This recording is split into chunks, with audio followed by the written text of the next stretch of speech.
বন্ধ থাকুক পড়ালেখা, অন্ধ থাকুক জাতি, আগামীতে দেশ চালাবে সব মুক্তিযোদ্ধার নাতি।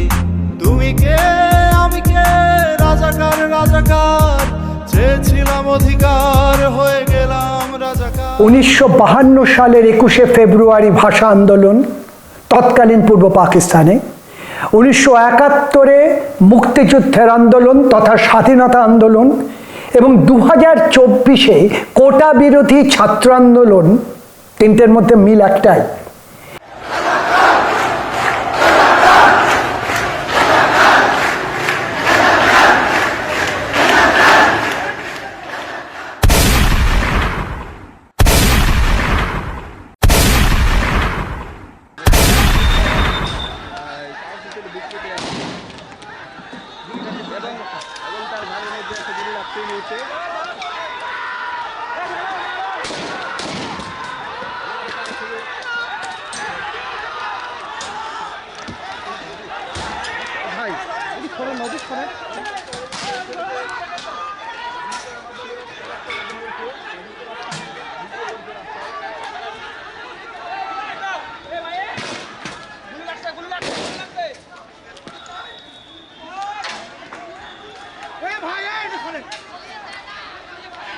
ভাই এদিক থেকে আক্রমণ করিয়েন না, তো এদিক থেকে আক্রমণ করেন।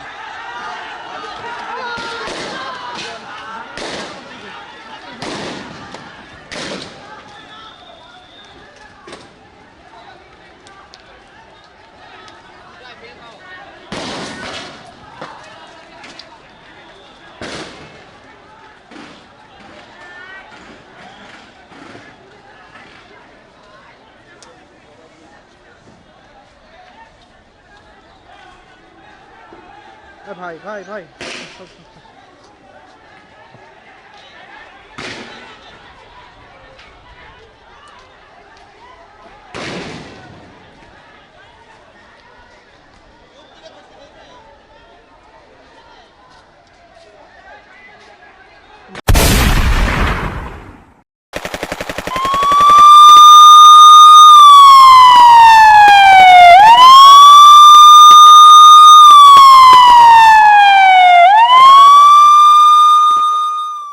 ইন্টারনেট বন্ধ ছিল, যতটা পারা যায় সরকারের পক্ষ থেকে খবর চুপ করিয়ে দেওয়ার চেষ্টা হয়েছে, যাতে আমরা খবর জানতে না পারি, যাতে বিশ্ব খবর জানতে না পারে, তার চেষ্টা হয়েছে।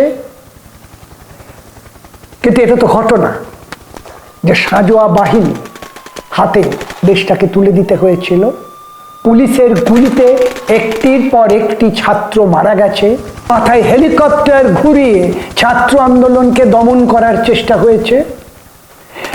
এমনকি যদি অতি দ্রুত সুপ্রিম কোর্টে গিয়ে কোটা সংরক্ষণের নীতি পাল্টে 95% কোটা তুলে না দেয়া হতো, তাহলে কিন্তু এই ছাত্র আন্দোলনের মৃত্যুর সংখ্যা 1000 গিয়ে দাঁড়াতে পারত।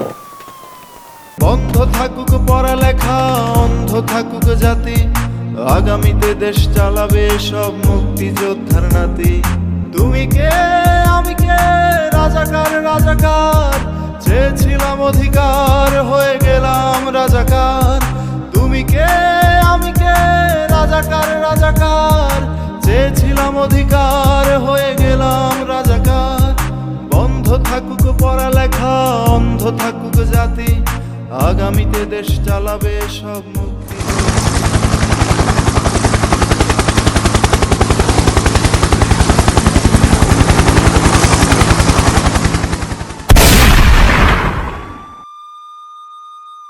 আমাদের প্রথম এপিসোড ছিল রক্তে রাঙা সোনার বাংলা। শুটিং হয়েছিল 31শে জুলাই। তারপর আজ 10ই আগস্ট, 10 দিন কেটে গেছে। ছোটবেলায় আমরা একটা বই পড়তাম জন রিডের লেখা রুশ বিপ্লব নিয়ে, দুনিয়া কাঁপানো 10 দিন। আমি যদি বলি যে 31শে জুলাই থেকে আজ 10ই আগস্ট সেই দুনিয়া কাঁপানো 10 দিনের ঐতিহাসিক পুনরাবৃত্তি হচ্ছে, খুব ভুল বলছে কি? এই 10 দিন বাংলাদেশ নামক একটি রাষ্ট্রের পক্ষে, বাংলাদেশ নামক একটি দেশের পক্ষে কত ভীষণ গুরুত্বপূর্ণ তা জানতে বাকি আছে কি গোটা দুনিয়ার কাছে?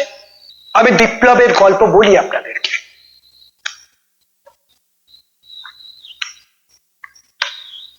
ফরাসি বিপ্লব, 1773, আমেরিকায় বস্টন টি পার্টি মানে মে দিবস, 1773, রাশিয়ায় বলশেভিকদের নেতৃত্বে নভেম্বর বিপ্লব 1917, চীনে মাও সেতুং এর নেতৃত্বে সর্বহারার লং মার্চ, 1934।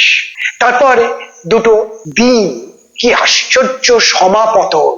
একটি হলো কুইট ইন্ডিয়া, ব্রিটিশ তুমি ভারত ছাড়ো, 8ই আগস্ট 1942, আরেকটি শেখ হাসিনা বাংলাদেশ ছাড়ো, আবার আগস্ট 2024।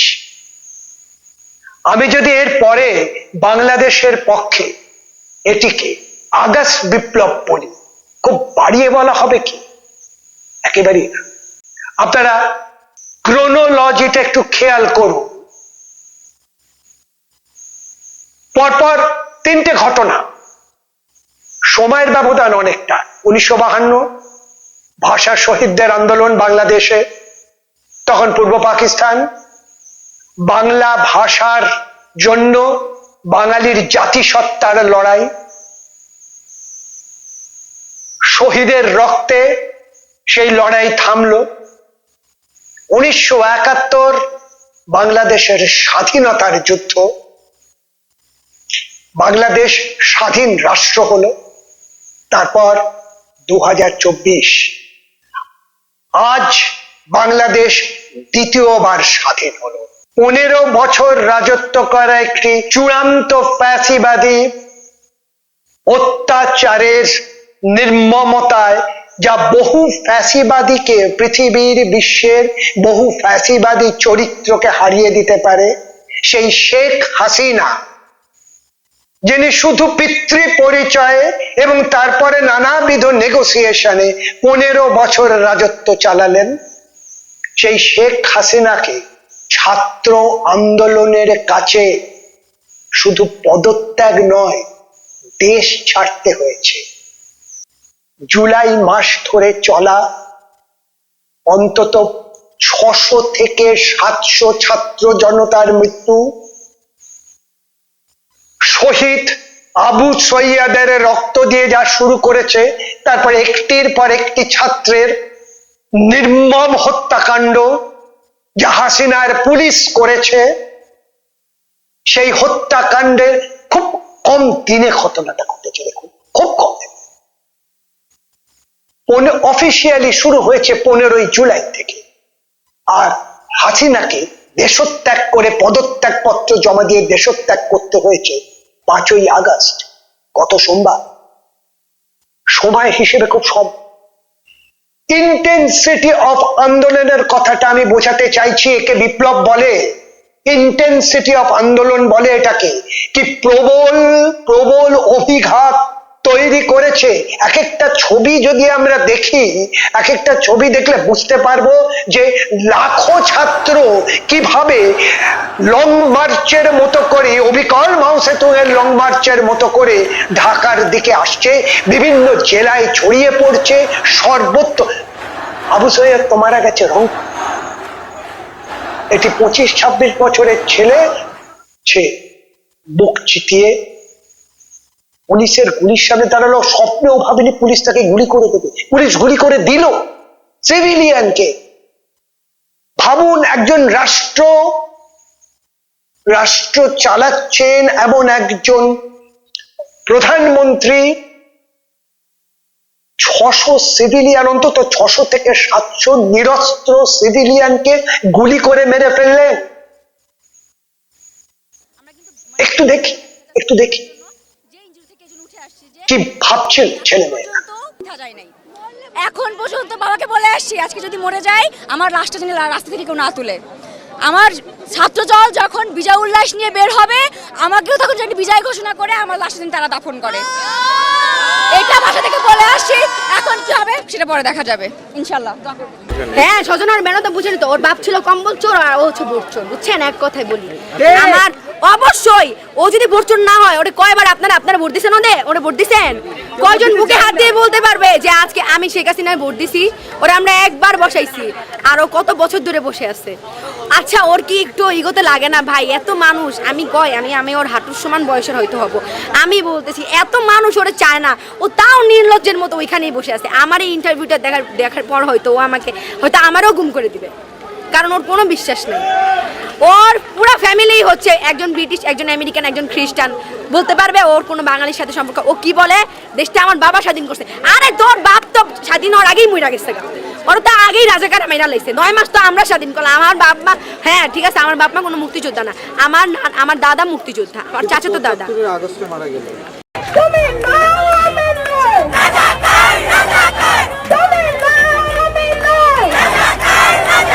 আপনারা যদি আজকে নেমে না আসেন, আপনার সন্তানদেরকে আপনারা কিভাবে মুখ দেখাবেন? আপনারা কিভাবে তাদেরকে শেখাবেন যে অন্যায় করবে না, অন্যায় প্রতিবাদ করবে? আপনাদের সবাইকে, প্রত্যেককে অন্যায়ের প্রতিবাদ করতে হবে। আমি দুইটা পক্ষের, আমি নিজে একজন পিতা এবং আমি একজন মানুষ। আমার সন্তান মারা যাওয়া আমি যেমন সহ্য করতে পারবো না, আরেকজনের সন্তান মারা যাওয়াটাও এটা মানুষের বুকে লাগে, ভীষণভাবে লাগে ভাই, ভীষণ কষ্ট লাগে। এতটুকু বাচ্চাকে নিয়ে আসলে আন্দোলনে আসার কারণ? আচ্ছা, মূলত এর কারণটা হচ্ছে আমরা তো ঘরেও সেফ না, সুতরাং ঘরেও যদি মরতে হয় বাইরেও মরি, সেই চিন্তা থেকে। আর আরেকটা ব্যাপার হচ্ছে, আমার ছেলে যখন রংপুরে আবু সাইদ শহীদ হন, তখন ওই ভিডিওটা দেখে সারা রাত কান্না করেছে, আর বসে এই ছেলেটাকে কেন মারছে। তখন আমি তাকে বুঝাইছি, বুঝানোর পর সে আমাকে বললো, বাবা এই আন্দোলনে যদি যখনই মিছিল হবে তুমি আমাকে নিয়ে যাবা। আমি বললাম যে যদি কোনো সমস্যা হয় তুমি কি ভয় পাও? সে বলছে, কি বলছে, আমি মৃত্যুর কোনো ভয় পাই না। ও মৃত্যুকে ভয় পায় না। আর বিজিবি বা পুলিশের আর্মিদের কাছে বলবো যে গুলি কর, আমাকে গুলি কর। রাজপথে আমাদের বাচ্চারা যেভাবে মারা যাচ্ছে, তাদের আমরা বিচার চাই। এই বাচ্চাদের যেই 9 দফা দাবি, গণগ্রেফতার, গুম, হত্যা চলছে, তার বিরুদ্ধে আমরা আজকে এই গণমিছিল এবং রাস্তায় নেমেছি। জয় বাংলা, জয় বাংলা, জয় বাংলার জয়। ভয় বাংলায়, ভয় বাংলায়, ভয় বাংলায় ভয়। এই বাংলা নাকি তাদের আর অন্য কারোর নয়। আমি একটা গান দেখেছিলাম, আপনাদের একটা না বেশ কয়েকটা গান দেখেছিলাম, তার থেকে কিছু অংশ শোনাই। এই গানটাকে আমি দুইভাবে গাই। একটা হচ্ছে জয় বাংলা, জয় বাংলা, জয় বাংলার জয়। এই বাংলা শুধু তাদের আর অন্য কারোর নয়। ভয় বাংলা, ভয় বাংলা, ভয় বাংলায় ভয়। এই বাংলা নাকি তাদের আর অন্য কারোর নয়। জয় বাংলা, জয় বাংলা, জয় বাংলার জয়। ভয় বাংলায়, ভয় বাংলায়, ভয় বাংলায় ভয়। এই বাংলা নাকি তাদের আর অন্য কারোর নয়। ভয় বাংলায়, ভয় বাংলায়, ভয় বাংলায় ভয়। এই বাংলা নাকি তাদের আর অন্য কারোর নয়। জয় ক্ষমতার, জয় ক্ষমতার, জয় ক্ষমতার জয়। এদেশ শুধু ক্ষমতারই, অন্য কারোর নয়। জয় ক্ষমতার, জয় ক্ষমতার, জয় ক্ষমতার জয়। ভয় বাংলায়,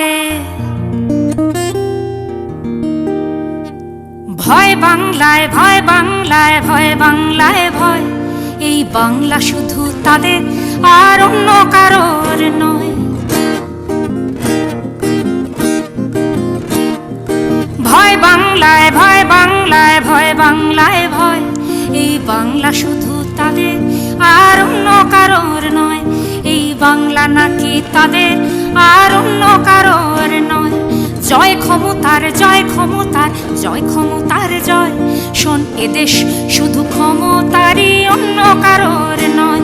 শোন, এদেশ শুধু ক্ষমতারই, অন্য কারোর নয়।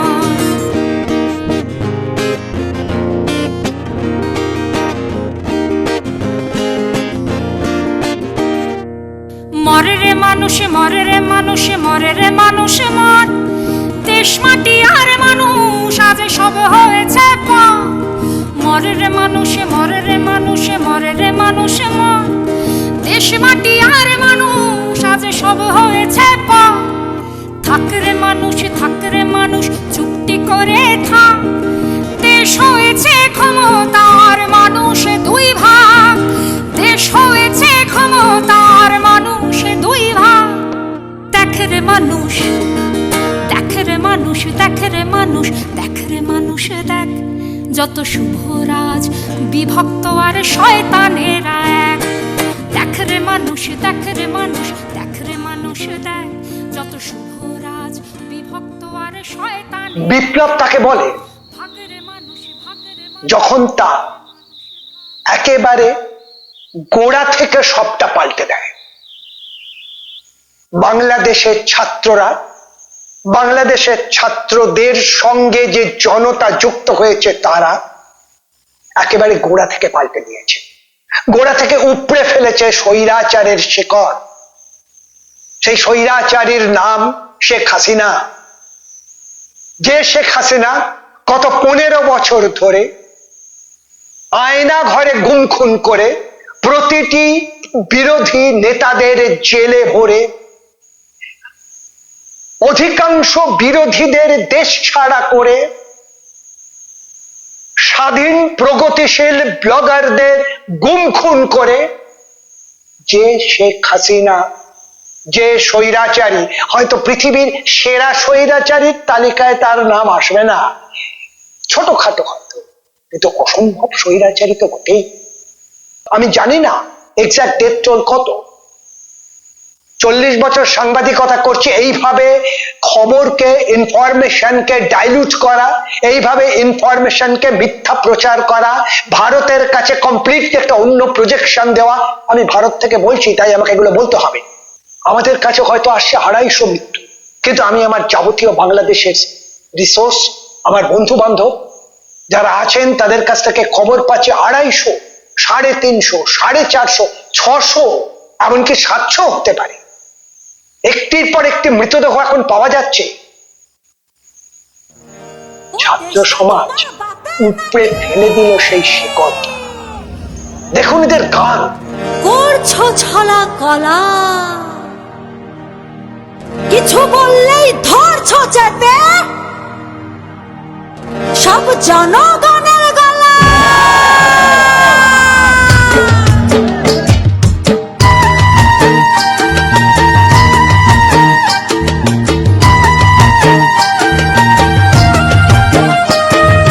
দেশটা তোমার বাপের নাকি, করছো ছলা কলা, কিছু বললেই ধরছো চেপে জনগণের গলা। মনে রেখো যুদ্ধ করে রক্ত দিয়ে দেশ পেয়েছি, দেশ দেশ দেশ বাঁচাতে রক্ত দিতে রাজি আছি। মনে রেখো যুদ্ধ করে রক্ত দিয়ে। আমি তো বলি গানে প্রাণে এই বিপ্লব, শুধু প্রাণে নয়, গানে প্রাণে এই বিপ্লব। আমি এপার বাংলার ভিউয়ারদের রাজাকার শব্দটার একটু ব্যাখ্যা করে দেবো। ওপার বাংলার সবাই জানেন, এপার বাংলার কাছে হয়তো শব্দটা খানিকটা অস্পষ্ট। রাজাকার তাদের এটা একটা গালি, এটা একটা গালি, নোংরা গালি। মানে ধরুন মির্জাফর বলে যেমন আমরা বলি, আসলে রাজাকার বাহিনী তৈরি হয়েছিল মুক্তিযুদ্ধের সময়। পাকিস্তানি আর্মি একটি রাজাকার বাহিনী তৈরি করেছিল, যে রাজাকার বাহিনীর একমাত্র কাজ ছিল বাংলাদেশে যারা মুক্তিযুদ্ধ করছেন তাদের সম্পর্কে খোঁজ খবর দেওয়া, মিস ইনফরমেশন তৈরি করা, এবং যারা মুক্তিযুদ্ধের নেতৃত্বে রয়েছেন তাদেরকে ডিসফাংশনাল করে দিয়ে গোটা ব্যাপারটাকে পাকিস্তানি মিলিটারি আর্মির হাতে তুলে দেওয়া। এটা হচ্ছে এই বাহিনীটির মূল কাজ ছিল। এক ধরনের এসপায়ানেজ। আরেক দলকে রাজাকার বলা শুরু হয়, সেটা হচ্ছে বাংলাদেশের সেই সব নাগরিকদের, সেই নাগরিক যারা মুক্তিযুদ্ধ সমর্থন করেন না, যারা স্বাধীনতা আন্দোলন সমর্থন করেন না, যারা বাংলা ভাষাকে প্রতিষ্ঠিত করার আন্দোলন সমর্থন করেন না, যারা উর্দু ভাষা, যারা পাকিস্তানের দাসত্ব মেনে চলতে চান, এদেরকে গত 71 সাল থেকে আজ পর্যন্ত রাজাকার বলে চিহ্নিত করা হয়। রাজাকার একটি গালাগালি, একটি কলঙ্কের নাম। বুঝতে পারলেন কেন ছাত্র আন্দোলনকে শেখ হাসিনা রাজাকার বলে প্রথমে গোটা ব্যাপারটাকে মেলাইন করার চেষ্টা করছিলেন, যাতে আন্দোলনটা জনসাধারণের কাছে গৃহীত না হয়, যাতে আন্দোলনটার প্রথমেই একটা গায়ে কালি পড়ে যায়। গণপ্রজাতন্ত্রী বাংলাদেশে প্রধানমন্ত্রী ছাত্রদের উপর, নিরস্ত্র ছাত্রদের উপর শুট অ্যাট সাইট অর্ডার দিয়েছিলেন। ততক্ষণে 200 ছাত্র মারা গেছে। তখন ক্যারেক্টার আতঙ্কিত হয়ে ভয় পেয়ে, এবার তো খবর আসছে, ফিডব্যাক আসছে, এবার তো বুঝতে পারছেন কি ঘটছে, বিপ্লবের দামামা তো বেজে গেছে। তখন ভয় পেয়ে কি বলছেন শুনুন। তুমি কে, আমি কে, রাজাকার রাজাকার, তোমার বাবা আমার বাবা রাজাকার রাজাকার। তার মানে তারা নিজেদেরকেই রাজাকার হিসেবে পরিচয় দিল। আমি তো তাদের রাজাকার বলিনি, তারা নিজেরাই স্লোগান দিয়ে নিজেদেরকে রাজাকার হিসেবে পরিচিত করলো সকলের কাছে, এবং এটারই প্রতিবাদ প্রত্যেক শ্রেণী পেশার মানুষ কিন্তু করেছিল। শুনুন, না না, আমি তো বলিনি, আমি তো ছাত্রদের রাজাকার বলিনি। দেখুন, গোটা বাংলাদেশের ছাত্র সমাজ কি মূর্খ ছিলেন? তারা কি কিছুই বুঝতেন না? আপনি রাজাকার বলেননি।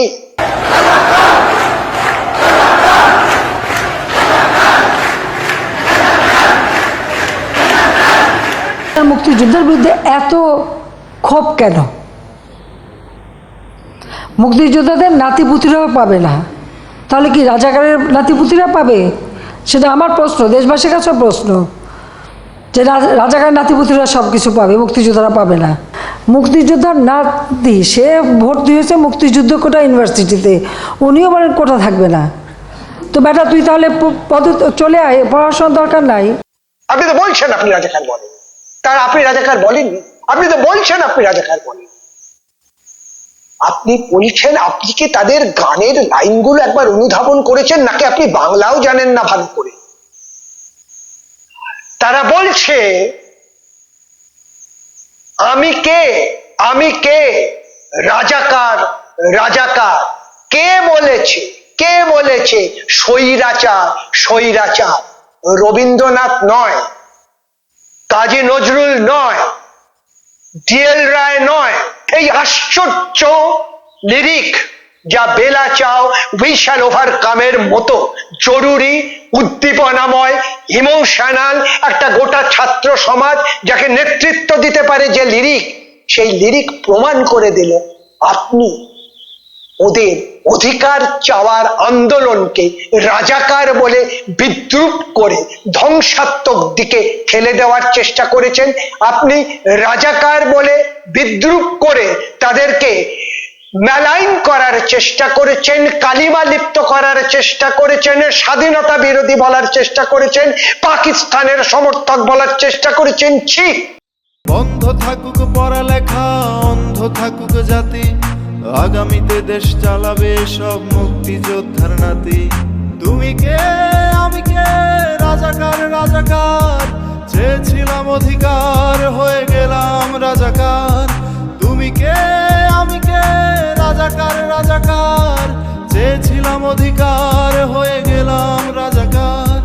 বন্ধ থাকুক পড়ালেখা, অন্ধ থাকুক জাতি, আগামীতে দেশ চালাবে সব মুক্তিযোদ্ধার নাতি। বন্ধ থাকুক পড়ালেখা, অন্ধ থাকুক জাতি, আগামীতে দেশ গড়বে সব মুক্তিযোদ্ধার নাতি।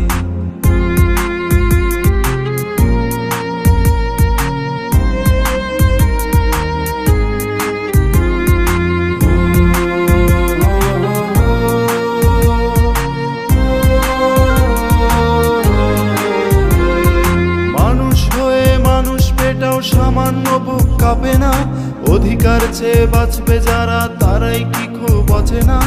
মানুষ হয়ে মানুষ পেটাও সামান্য বুক কাঁপে না, অধিকার চেয়ে